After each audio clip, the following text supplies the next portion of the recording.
Hello, everyone. Welcome into post-show headlines. I'm Andrew Salciunas with Connor Thomas, who's filling in for Johnny the K this week.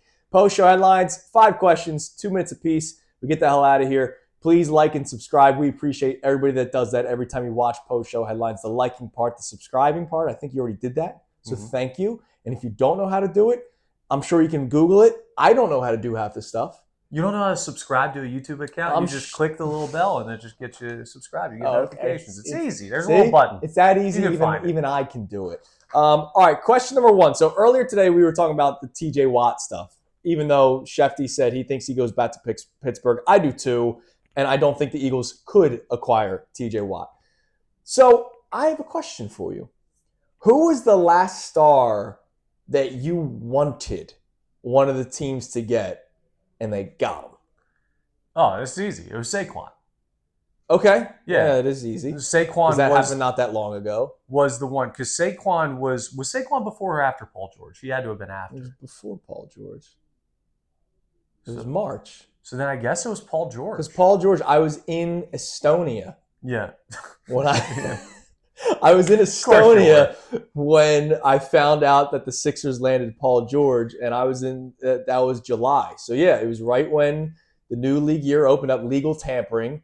It was a Monday in March at 12 o'clock when Diana Rossini put out the report that it came down to the Sixers and the Eagles and the Texans, and then eventually it was Eagles. Now, you say that's easy. I wanted it because it would be cool, but I wasn't totally sold on paying a running back a lot of money. We found out that it worked, clearly.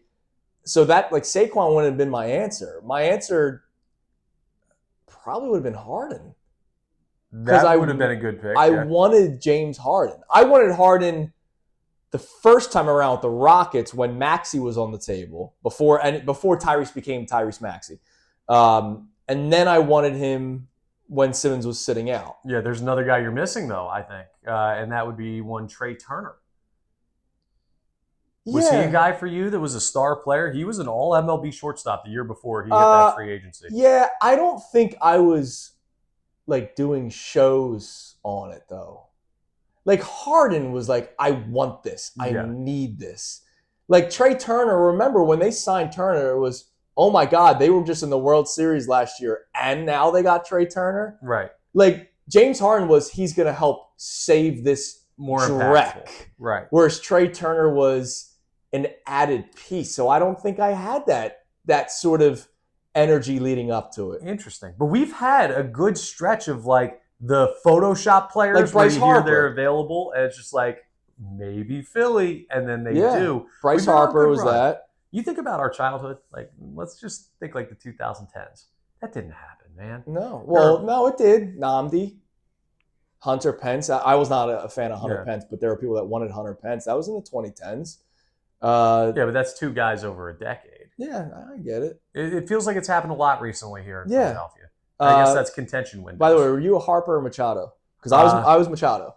I was Harper, but I was also both. I was not exactly. I'm not I wasn't screw this. They got Harper. I wanted the right-handed shortstop, but even though he plays third for the Padres now. It was tough for me because I did not like Bryce Harper. I hated the guy's guts. I loved him. Because I was a Mike Trout guy. They pitted them against each other. Come on. You could love both of them. Harper was cocky. Yeah, he's ours. One played corner, one played center.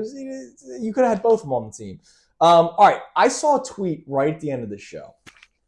And this, I'm telling you now, will be a topic. And I should try to find the tweet to give the person the proper credit. This will be a topic in October, when maybe it's a midweek point for the Eagles. I saw somebody respond to the Ramona Shelburne report that we read earlier today, that Embiid is in Philly, he's working hard, he'll be ready for training camp, blah, blah, blah. And somebody quote tweeted it and said, I know it's been hard, but Sixers fans should enjoy this because this could be the last time. Good luck. I don't think people will. You know I will. Yeah. I'm going down with the ship with Joel Embiid. Every time I can watch Joel Embiid on the court at the high level that he can play at is a gift for me. Sitting down and watching a guy just play basketball is a gift. It's not like when he's on the court, he's horrible unless he is dealing with some sort of catastrophic injury and Game 7 against the Celtics. Like those were the two. Like that's the two stuff that pops up. Would people actually enjoy it? No.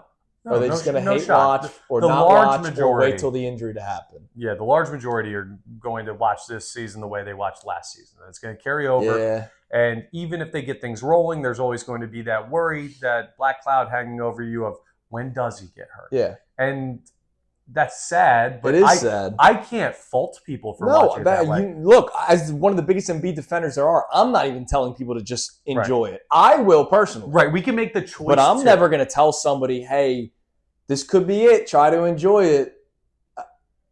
Look, it's one of these things where it could happen and people will have missed the overall ride of it. I think a lot of that is sometimes his career, that there's just so much complaining about the injuries that you forget the Wemby 70-point game when he went up against Wemby. Right. But ultimately, it's what if? What if he was healthy? What if he took care of his body better in the playoffs and if they would have won something? But when I saw that tweet, I found that pretty interesting that somebody's trying to say, hey, try to enjoy it because this could be it. But I don't think many people will buy into that. Yeah, Embiid's going to be one of those players that 20 years down the line, when Cooper's closer to your age, your son, you tell him about the magical talent that this guy had. Yeah. And some people will not acknowledge that because of the way things have gone with him, and I get it. But if you have one more year of that player, you're going to want to soak it in. Yeah, and I will. All right, question 3. So we do the show with John Kincade. John Kincade, and there's this guy, Neil, on our YouTube chat. So, Neil, you might be watching this. I don't know. A lot of our YouTube chat people cross on over to post-show headlines. They hate lists, like the list conversation, like the top 10 quarterback, top 10 this, top 5 that. I will ask you, are you a fan, and I'm not saying from a radio standpoint. You're with your buddies. Yeah. Do you like having those conversations? And it doesn't even have to just be sports. Do you? Yes or no? You know my answer. Your answer is yes. I love the dumb list stuff and the conversation. Like, I love it, man. It's fun. It's just good bar talk. It is. It's good bar talk. Like our man Dylan McKinnon, who does all of our digital content stuff, he's putting together the all quarter century Phillies team. And he's going to do it off of statistics and other stuff. And we got a preview of it. It's going to lead to debate. Oh, 100%. I think that's fun. Like barroom debate. I understand barroom talk doesn't necessarily always carry over into sports talk radio. So I understand that there is a way to try to balance it. You can maybe grab something from a list to turn it into a topic. Like if Jalen Hurts is outside of a top 10, the disrespect to Jalen Hurts. There's some topic generation that we're doing right now. But I like the lists. Like I do. I think it's fun. Are you more sports lists or everything else? I'm all lists. I'm pro everything. No, I know. Like you sit down at the bar. Would you rather do like top 5 candy or top 5 shortstop? Oh, sports, easy. See, I would do outside of sports because our life is sports. That's true, but like that is all I've got. I'm not. I don't know. No, I don't. Me too. But I have very few things that I'm overly passionate about. Got it. Outside of sports. Yeah, but you eat food. I do, but like food's food. Whatever. Food ain't the Phillies. Food ain't the Eagles. Like food is necessary sustenance for life. One gives you life. The other might take away from your life if we're being honest. But no, I can get into it on that. If someone tells me they like, I don't know, Skittles more than M&Ms, I'm like, all right, I'm not a big Skittles guy. I'm more of an M&M's guy. But I'm not going to have an hour-long heated debate over it? Okay. I could if I really push myself, but sports... No, you probably can't because that's personal preferences, whereas sports is like, all right. There are numbers to this. Yeah, there are. Yeah. All right, you have a clothing question for me. So you see this outfit I'm wearing right now, right? Yes. I didn't really take notice until you asked me to look at it earlier. Well, I brought it up because I have the short sleeve hoodie on right now, which I think is a nice item. I like the short sleeve hoodie. What would you say if I told you that I wore this outfit out to dinner last night, and I am again wearing it this morning? That's disgusting. No, it's not. I went to dinner, like a 30-minute dinner, drove, walked like a block, went back in, did like grocery shopping, and came back. I had this on for maybe the course of an hour and 15 minutes. Then I got home, I changed into like more comfortable clothes for like lounging around the house. And I was like, well, if I wore this for an hour and 15 minutes, didn't get sweaty, didn't get anything on it. What's wrong with that? I'm sorry if this is a personal question. I'm putting you on the spot here. Okay. What time was your dinner that you wore this? Like 5:45. Have you showered since the dinner? No. No, I didn't get sweaty or anything. I didn't do anything since that. I shower every night. Even if I get home and I exercise every day. Right, and then I shower after that. I shower again at night. You shower twice? You're a two-time shower? I'm a two-time Sometimes I am. If I have a bunch of stuff like Monday, I had street hockey. I showered twice on Monday. But so if you had showered after wearing these clothes, then you could not. Then put on the same clothes before I showered? How would that make a difference? No. That's like, even though you only wore an hour, you wore it with a dirty body, and then you got a clean body by showering. You should not put the clothing back on. In this scenario, you have not showered yet, which is disgusting. I still think it's a little odd to put the clothes back on. See, if I don't... we have a fresh pair of underwear on? Yeah. Underwear, socks different. Okay, good. Didn't think I'd be talking about my underwear. Well, you're the one that's telling me you're wearing the same clothes. Well, no, that same outer clothes. All right? The undergarments change. You have an undershirt? No, I don't wear undershirts. Well, I'm just saying, like... You get too sweaty. Okay, that means this could get sweaty. Well, no, that's because I don't wear the undershirt. So you say that you did not sweat at all? No. Like, not even walking to your car when it was muggy as can be yesterday? No, I took it easy. Did you get it wet from the rain? No, I hit a window where it wasn't really raining, so I was all good. I think it's gross. If it gets dirty, okay. No, I think that's fine. I do it a lot. I'll tell you right now. I think that's disgusting. I do it a lot. Yeah, I'm disgusted by you. Okay. All right, lastly, what are some annoying things that you should just deal with, but you probably put it off? And the reason why I asked this question, I was back in my old stomping grounds of Manayunk yesterday.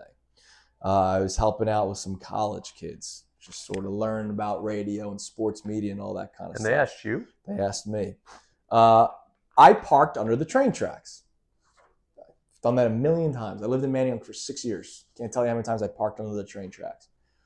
As I'm driving home, I noticed a crack in the windshield. I'm guessing a pebble probably fell from the train track, landed on the windshield, and it's not a giant crack, but you know how these things can go. They could grow over time. If it grows, it's like my Groundworks reads, it's more extensive and expensive of a fix. But it's just such a small crack that I kind of don't want to deal with it. But if I deal with it now, I would just get it done and I wouldn't pay as much money. Yes. So, A, what would you do? I had this exact situation. Okay. And you know what I did. I left it alone until it turned into a big crack and then I paid more money. Yeah, and then you paid more money for it. So don't do that. Get it fixed now would be my advice. Now, if I was to get another crack in my windshield, I'd probably do the same thing. Okay. Because I'm a flawed human and I don't take care of stuff the way that I should. All right, what are other annoying things that you should probably just deal with that you put off? I have another one that I'm really bad at. Oil change in the car is another one that comes to mind right off the rip. Why? You let it go? No, that's a non-negotiable. No, it is a negotiable. No, the number they put on there is not an accurate number. Well, I agree with you. Yeah. I do get it changed, but I'll be okay. I'll think for 3 weeks before I do it. All right, because if you get the pure synthetic, it's like 6,000 to 7,000 miles. Yeah. So the thing that they tell you is always 3. Yeah, I know. That's why I take my time. Okay, I thought you meant But no, I'll push it to 10. I'll know I need it, and then I'll just think about it for 3 batteries. 3 weeks. Batteries is something. I've had low batteries in every remote control in my house for years. Okay. It would be super easy to just get AA batteries or AAA batteries and fix it, and I don't until something dies. Now, you and I have different lives because I got a 3-year-old and a spouse, so our fridge is a little bit probably more full than what your fridge would be, considering it's you. Yeah. If there's an expired dressing, ranch dressing, do you just immediately take it out and throw it out? Or have you closed the door before saying, I'll take care of that another time? I'd like to do all the fridge at once. So if there's something close to expiring and something else is expired, I'll just be I'll just get it all the same time. That's what I do. If I have the mentality of I'm going to clean my fridge today, I will read every label. I'll get rid of that. But I saw Christy made kidney beans for whatever salad. Yeah. They've been in there for 3 weeks. Dude, I literally grabbed it yesterday and put it back in the fridge and said, I'll take care of it another time. I have times where I have science experiments going on in my fridge because there's just stuff that's been in Tupperware for so long. It's all black and moldy. You can't even tell what it was to begin with. That's disgusting. I just haven't gotten around to cleaning my fridge. My college apartment, we had a thing of jelly that smelled like wine because it had been Probably, expired. yeah. Because it had been Ferments a little expired bit. for like 2 years. You guys drank it? No, we did not. None of us wanted to hurl. All right, that's post-show headlines. Thank you as always. Like, subscribe. We'll be doing this again tomorrow. Johnny's got all the listener sent in questions, so you won't get those again until next Friday when he's back, when I'm on vacation. But tomorrow, probably a July 4th weekend sort of question. Yeah. Somebody's trying to lock us in here. Ready? Let's see. I don't think we've ever turned the camera before. Notice the putter? Somebody's trying to lock us in. I see Menard. All right, that's too bad I'm too strong. That's post-show headlines. Goodbye, everyone. Hey, guys, Andrew Salciunas from Kincade and Salciunas. Thank you for checking out all of our stuff on YouTube. Make sure you click, like, subscribe on everything that you see. And, of course, you can see everything from our YouTube feed. Full shows, interviews, when John's being an idiot, which is like 15 times a day. So make sure you check out all of our stuff on YouTube. We appreciate it.